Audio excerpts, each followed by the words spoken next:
El artículo 125 del Código Penal tipifica el delito de promoción y facilitación de la corrupción de menores de edad.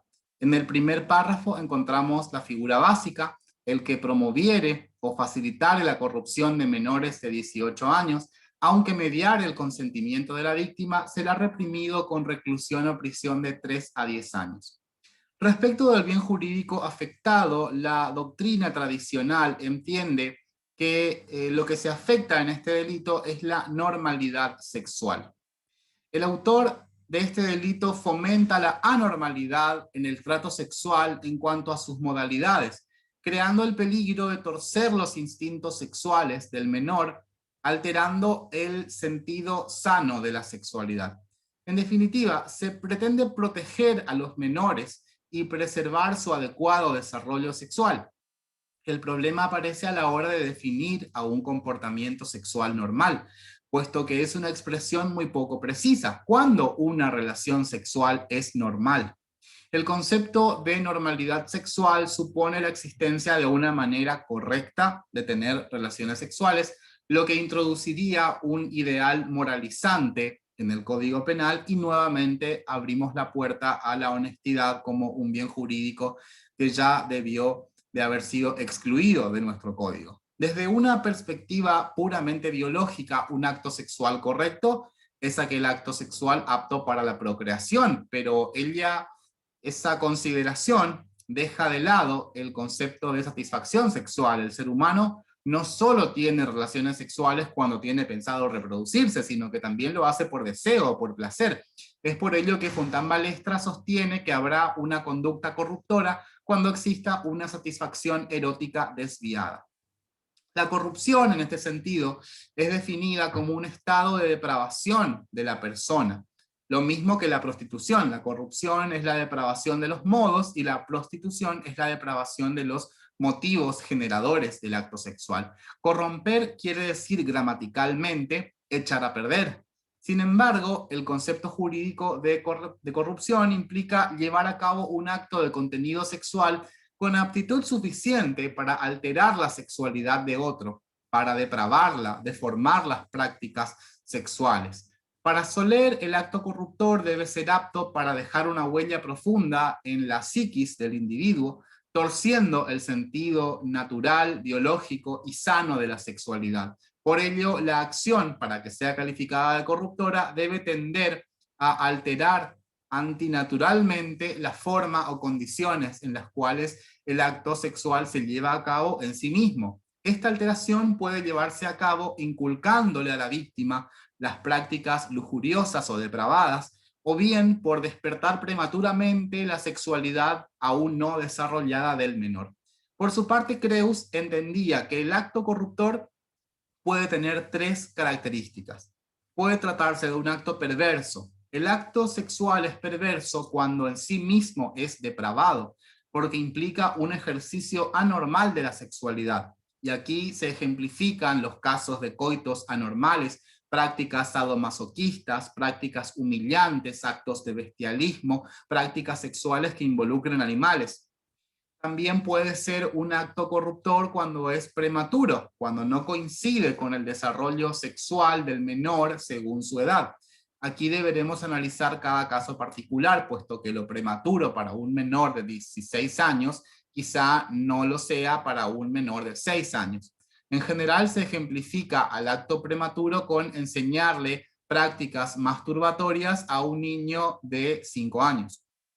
También el acto corruptor puede ser excesivo cuando represente una lujuria desmesurada o extraordinaria, como por ejemplo realización de prácticas sexuales grupales, también denominadas orgías. Respecto de la estructura típica de este delito, vamos a encontrar que a nivel de tipicidad objetiva, los verbos típicos son promover o facilitar la corrupción de una víctima menor de 18 años. A nivel subjetivo es un delito doloso que va a requerir la representación de todos estos elementos. Observemos que las acciones típicas no son corromper. La conducta típica no es corromper en este delito, con lo cual no es un delito de resultado, es un delito de pura actividad y de peligro concreto que el autor lleva a cabo con la promoción o facilitación de la corrupción. No es necesario para la consumación que el menor efectivamente se corrompa, bastaría con que se promueva o se facilite la corrupción del menor. Ahora, promover quiere decir engendrar en el menor las prácticas corruptoras. Promover implica incitar o instigar a la corrupción, siempre mediante actos que tengan significación sexual, aunque no necesariamente deba existir un contacto sexual directo entre el autor y la víctima. Por ejemplo, exhibir al menor una película pornográfica de alto contenido erótico, eso representa un supuesto de promoción de la corrupción del menor, pero no hay actos de tocamiento entre autor y víctima, que sí se exigen en los delitos de abuso sexual. La promoción de la corrupción puede ser llevada a cabo inclusive por medios intelectuales, por actos intelectuales, sugiriéndole al menor que se corrompa. Tampoco se requiere la reiteración de actos. Un solo acto corruptor puede tener la entidad suficiente para corromper al menor en la medida en que tenga la idoneidad para depravar. Si bien no se exige como resultado la efectiva corrupción del menor, como vimos, el verbo típico no es el que corrompiere, al ser un delito de peligro concreto, los actos deben tener naturaleza sexual y deben ser idóneos para corromper. Es decir, esos actos deben ser idóneos para generar el peligro de que el sujeto pasivo asimile como algo normal la depravación que se le inculca y que en el futuro pueda despertarse torcidamente el instinto sexual de los menores. En otras palabras, se promueve la corrupción cuando se incita a quien no está aún corrompido a que se corrompa, impulsándolo a adoptar una conducta sexualmente desviada o depravada. Ahora bien, se discute si la promoción de la corrupción de menores puede ser llevada a cabo por omisión. La promoción no puede ser cometida por omisión, porque se exige desplegar una conducta activa de incitación o de convencimiento para que el menor se inicie en prácticas sexuales perversas. Sin embargo, sí admite la comisión por omisión el verbo típico facilitar, siempre que exista una posición de garante, con lo cual este delito se puede cometer por omisión impropia solamente en el verbo facilitar. El verbo promover implica siempre una conducta activa, no omisiva. Se pregunta la doctrina además si puede promoverse la corrupción de un menor ya corrompido. La doctrina no coincide en este punto, existiendo posiciones en uno y otro sentido. Sin embargo, promover quiere decir engendrar, iniciar al menor en prácticas corruptoras, hacer nacer la práctica corruptora en el menor. Por lo cual, si el menor ya ha sido previamente corrompido, no podría promoverse su corrupción. Sin embargo, tenemos que tener en cuenta que la corrupción es un estado de depravación y como tal es susceptible de profundizarse, como si fuera una enfermedad, puede agravarse. Por ello, no podrá promoverse la corrupción del menor corrompido, pero sí podrá facilitársele al menor la permanencia en el estado de corrupción o su agravamiento. Es decir, no se puede promover la corrupción de lo ya corrompido, pero sí se puede facilitar esa situación. Si no es típica del verbo promover, podrá ser típica del verbo facilitar, que es la segunda acción típica en este delito y que implica allanar los obstáculos, hacer más fácil o hacer posible la autocorrupción del menor.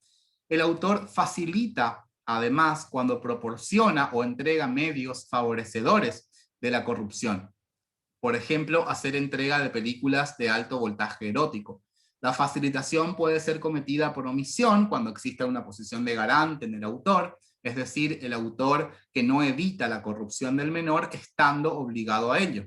Además, puede facilitarse la corrupción del menor ya corrompido porque se puede facilitar la iniciación, mantenimiento o empeoramiento del estado de corrupción.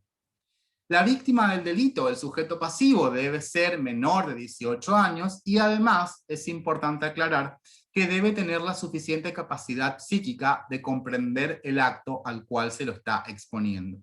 Por ejemplo, si se le enseñase películas pornográficas a un bebé recién nacido o a un menor de pocos meses de vida, más allá de la connotación repugnante que pueda tener esa acción, no puede ser considerada corrupción de menores, porque el menor a esa edad aún no es consciente ni siquiera de que existe el mismo. Tampoco va a tener capacidad de comprender el acto que está presenciando, con lo cual en ese caso la conducta sería atípica.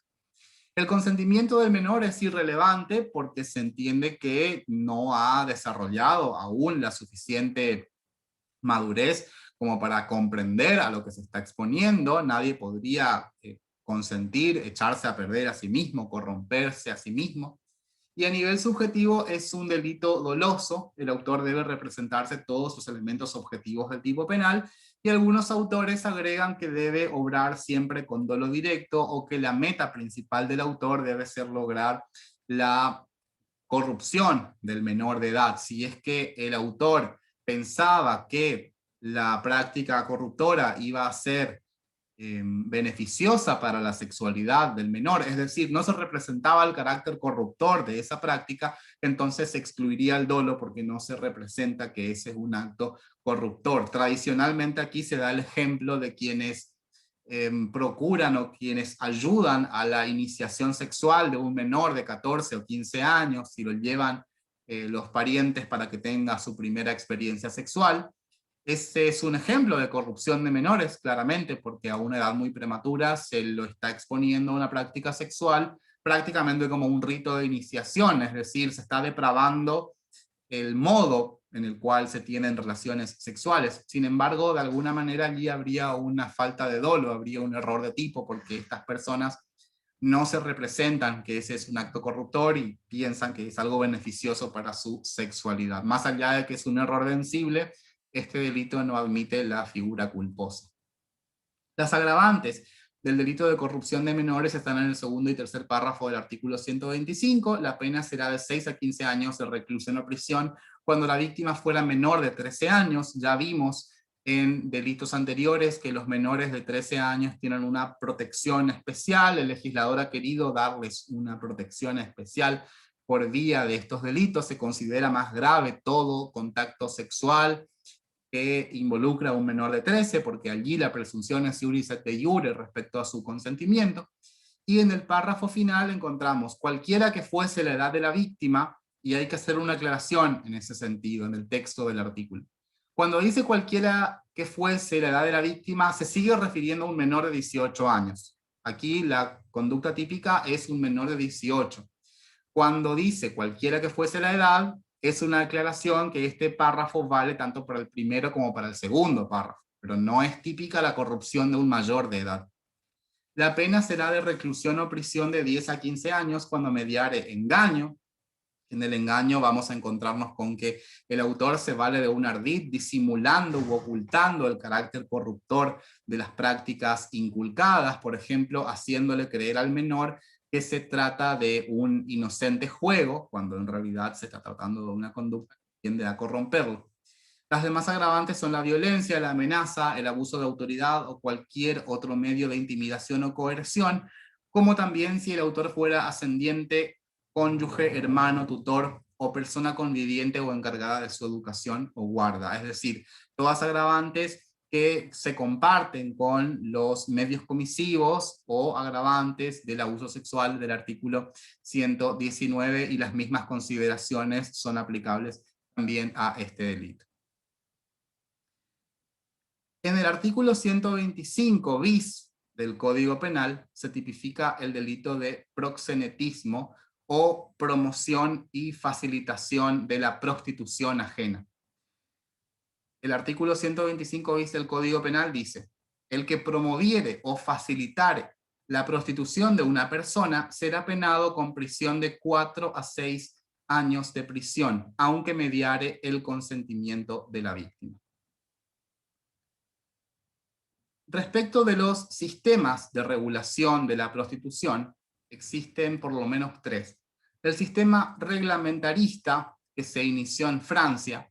En este sistema el Estado admite la prostitución, la reconoce legalmente, admite la existencia de casas de tolerancia, se imponen habilitaciones municipales, pago de impuestos, existen restricciones además, y medidas sanitarias como revisiones periódicas, médicas, a las personas que ejercen la prostitución. Solamente se perseguiría penalmente a los prostíbulos ilícitos o clandestinos. Es decir, como existe un marco legal para las casas de tolerancia, aquellas que no cumplan con ese marco legal incurrirán en delito, pero en general la regla es que la prostitución es una actividad reglamentada por el sistema reglamentarista. A este sistema se le critica que estaría reconociendo y legalizando formas esclavistas, aduciendo que en todo caso la prostitución es una forma de esclavitud. El segundo sistema es el denominado sistema abolicionista, que se propone derogar todo tipo de reglamentación de la prostitución con el objetivo de desvincular al Estado del comercio sexual. En este sistema, sin embargo, la prostitución no es un delito, al margen de ser considerado como un acto de naturaleza inmoral. Sí existe responsabilidad penal del proxeneta o el intermediario o el que facilita la prostitución ajena, pero no es delito la conducta de la persona prostituida. En el sistema que adopta nuestro país, donde se prohíbe la instalación de casas donde se ejerza la prostitución o se incite a ella. Este es el sistema adoptado por Argentina, el sistema abolicionista. No es delito ejercer la prostitución, pero sí es delito ejercer de proxeneta o de rufián, como veremos también en el artículo 127. Por último, está el sistema prohibicionista, donde se tipifica la prostitución como delito, y por ello, tanto quienes ejercen la prostitución como los clientes son responsables penalmente, al ser un delito de acción bilateral. Para que exista prostitución se requiere no solamente una persona prostituida, sino también un sujeto que acceda a ese servicio. Este sistema prácticamente no pudo aplicarse en ningún país, por lo menos no eficientemente. Es muy difícil punir esta clase de conductas. Ahora bien, respecto de la estructura típica de este delito, vamos a encontrarnos que las acciones típicas son las mismas que en el delito de corrupción de menores. Vamos a encontrarnos con que las acciones son promover y facilitar, pero ahora el objeto es distinto. El objeto es la prostitución de una persona. La prostitución consiste en la entrega del propio cuerpo al trato sexual promiscuo, habitual y por precio. Promiscuidad implica la indeterminabilidad de las personas a las cuales se entrega el cuerpo. Es decir, si una persona tiene relaciones sexuales con el mismo sujeto, quien le paga un precio por cada encuentro, la doctrina niega el carácter de prostitución, que se caracteriza por la entrega del cuerpo a personas indeterminadas. La habitualidad, además, denota la reiteración de actos en el tiempo. Un solo acto aislado no es suficiente para el concepto de prostitución. Y finalmente, la onerosidad del trato sexual supone la obtención de un beneficio de naturaleza económica, aunque no necesariamente se vaya a limitar al dinero. También puede ampliarse a la entrega de bienes, muebles o inmuebles, siempre que tengan, por supuesto, un valor pecuniario. No se admitiría otra clase de favores que no tengan un contenido específicamente económico. Ahora, promueve la prostitución ajena quien incita a otro a prostituirse, quien engendra en otro la idea de prostituirse. En este sentido son sinónimos y las mismas consideraciones corresponden a este delito, las mismas que hicimos cuando trabajamos el delito de corrupción de menores.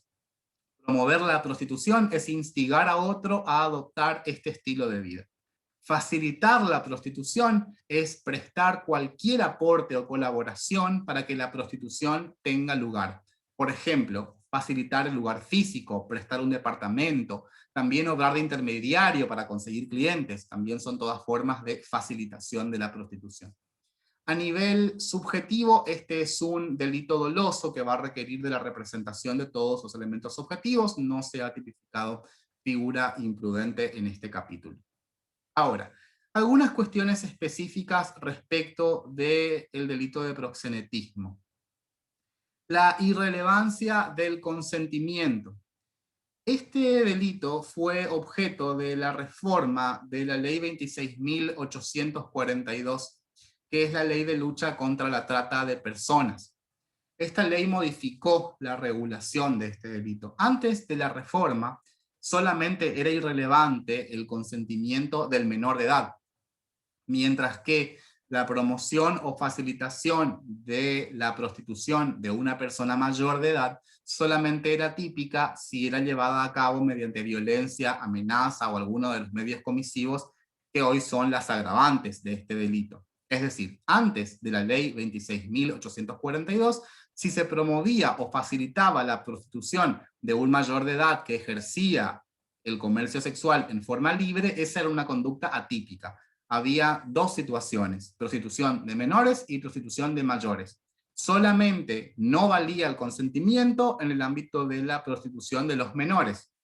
El consentimiento del mayor de edad tenía relevancia, solamente la típica la conducta si se promovía mediante violencia, amenaza, engaño, etc. Hoy en día, sin embargo, en el marco de la lucha por erradicar todas esas actividades, se niega toda eficacia al consentimiento del mayor de edad, lo que representaría un retroceso en las libertades sexuales de los individuos, porque alguna persona podría querer ejercer el comercio sexual y no necesariamente eso derive de una relación de explotación. Se parte de la base de que esa relación nunca es voluntaria, de que nunca existe una voluntad libre de ejercer la prostitución. Respecto de la punibilidad del cliente, en nuestro sistema penal la conducta del cliente no es punible, no se lo considera un promotor de la prostitución porque el cliente forma parte del concepto mismo de prostitución. No existe persona prostituida si no existe además un cliente, no existe además alguien que pague el precio por el acto sexual. En conclusión, en nuestro sistema penal, más allá de que han existido proyectos en ese sentido, el cliente es impune, la conducta del cliente es atípica. Las agravantes del delito de proxenetismo están tipificadas en el artículo 126 y son prácticamente las mismas agravantes que ya hemos visto en el artículo 125 o que ya hemos visto en los delitos de abusos sexuales del artículo 119. El inciso primero del artículo 126 se refiere al engaño, al fraude, la violencia, la amenaza, cualquier otro medio de intimidación o coerción, abuso de autoridad o de situaciones de vulnerabilidad, o bien la concesión o recepción de pagos o beneficios para obtener el consentimiento de una persona que tenga autoridad sobre la víctima. Esa última agravante, la concesión o recepción de pagos o beneficios, tendría lugar, por ejemplo, cuando se le paga al padre de un menor prostituido para que consienta que su hijo ejerza la prostitución. Allí tendría lugar esa agravante. En el inciso segundo encontramos las agravantes por el vínculo y determinadas relaciones especiales entre el autor y la víctima, que son las mismas que se tipifican en la corrupción de menores y en los abusos sexuales, y también cuando el autor fuere funcionario público o miembro de una fuerza de seguridad policial o penitenciaria. También se agrava el delito cuando la víctima fuera menor de 18 años de edad.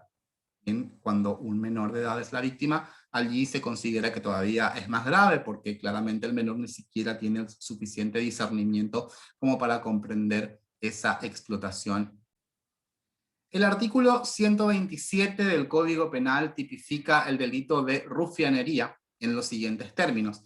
Será reprimido con prisión de 4 a 6 años el que explotare económicamente el ejercicio de la prostitución de una persona, aunque mediare el consentimiento de la víctima. Antes de la reforma de la ley 25.087, rufián era quien se hacía mantener por una prostituta. Actualmente, la figura penal no exige que el único medio de subsistencia del autor sea el producto de la prostitución ajena, sino que basta con que el autor la explote económicamente. Es decir, que ahora se ha ampliado la punibilidad. Antes se exigía que viva de la prostituta, que sea el parásito y que viva totalmente de la prostituta. Ahora no, ahora bastaría con la explotación económica y ello no implica hacerse mantener. Explotar la prostitución ajena quiere decir obtener beneficios económicos en forma abusiva del producto, del ejercicio de la prostitución de otra persona. El rufián obraría como un parásito en este sentido. Se sostiene a nivel de bien jurídico afectado que es un delito pluriofensivo porque además de la libertad sexual, se lesionaría el bien jurídico propiedad de quien ejerce la prostitución, porque quien la ejerce debería ser libre de disponer de sus ganancias como le plazca, debería ser libre de disponer de esas ganancias y no ser explotado económicamente. La estructura típica de este delito exige los siguientes elementos. La acción típica es obtener beneficios económicos, es decir, obtener dinero o bienes de valor pecuniario.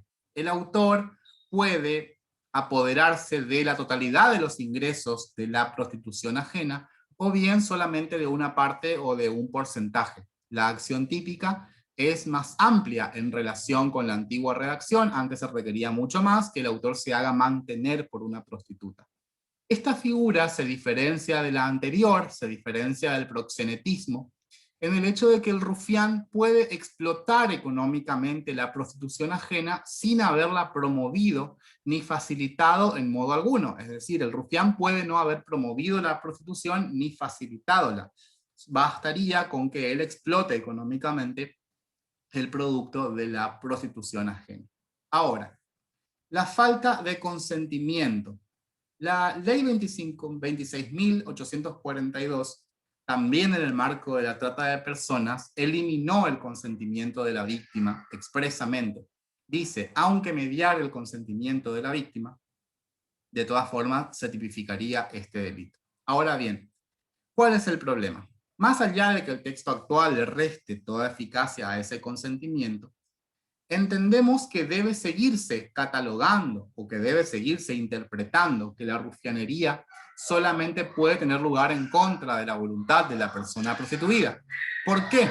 Porque el verbo típico sigue siendo explotar. Explotar define una relación abusiva, donde la víctima no consiente la relación. Es contradictoria la noción de un abuso consentido, salvo que ese consentimiento se encuentre viciado. Y si hay un vicio del consentimiento, ese consentimiento no va a ser válido. Entonces, más allá de las intenciones de querer dejar fuera al consentimiento de la víctima como una causal de atipicidad, lo cierto es que mientras el verbo típico siga siendo explotar, de todas maneras, la conducta no podrá ser consentida. No se puede imaginar un caso de explotación con el consentimiento. Si hay explotación, quiere decir que existe una relación abusiva y el abuso no es compatible con el consentimiento de la víctima.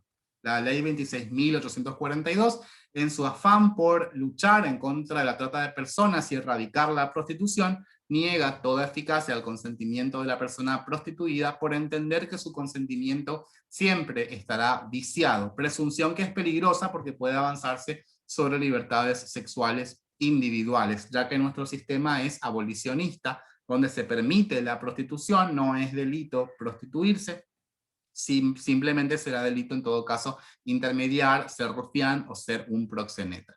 Este es un delito doloso que por supuesto va a requerir de todos estos elementos en la representación del autor. Respecto de las agravantes, son exactamente las mismas agravantes que ya hemos mencionado respecto del proxenetismo y no habría ninguna situación en particular, no habría más nada que agregar en este sentido. Comparten las mismas agravantes el artículo 125 bis con el artículo 127.